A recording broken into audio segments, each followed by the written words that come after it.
In this module, we're going to look at creating a logotype for your imaginary startup company. Rather than diving in and starting to choose typefaces straight away, first of all, we're going to look at the shapes of the letters that you have to work with.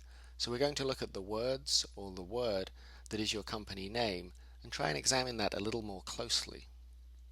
So if we use my escargot as an example, you can see here just by varying the uppercase and the lowercase, we get several different shapes out of the letter forms.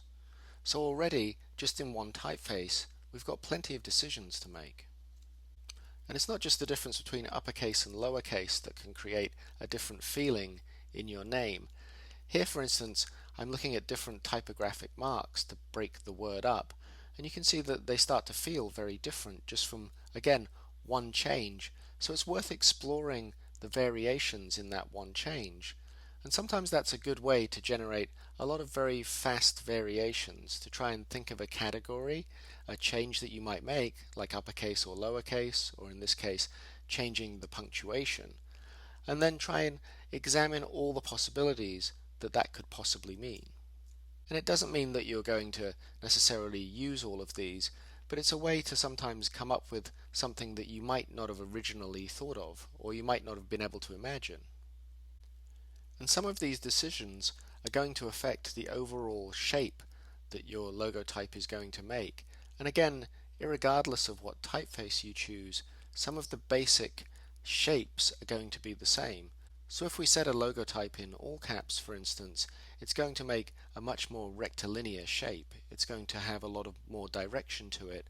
But on the other hand, if we set it in upper and lowercase, it's going to have a little more rhythm, a little more bounce to it, and it's also going to probably feel a little more human as well.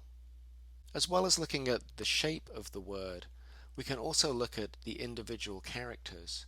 And this is where we start to begin to get a direction for what kind of typefaces we might look at. Within any given letter form, there's a number of variations to it, and it's still recognizable as that letter form. So if we look at the lowercase a, for instance, we can see a number of different variations to it. It can be a single story, a double story, it can have a serif, no serif, slab serifs. So there are a lot of variations just in the shapes. And again, it's worth doing a little bit of research and examining all of these possibilities and all of these shapes, because there might be some shapes in a particular typeface that you want to use in a typeface that doesn't have them. So for instance, you might decide you want to make a double story G in a sans serif when it's traditionally only been seen in a serif.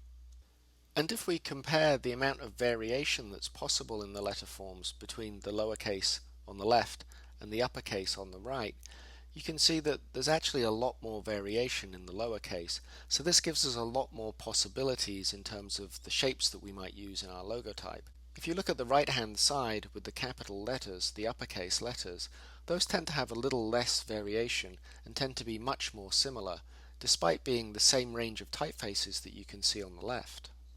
And there are obviously certain characters, certain letters, that have a lot more variation than others. So A and the G, for instance, are good examples of letter forms that are quite intricate and complex and have a lot of variation. So these might be worth identifying as places that could be typographically interesting in your logotype. But if we look at certain other letters, so for instance looking at the letter O, there's a little less variation there. It's very, very similar. So this might be a letter form that we know that we can't pull it around too much and change its form too much because there's a little bit less to work with there.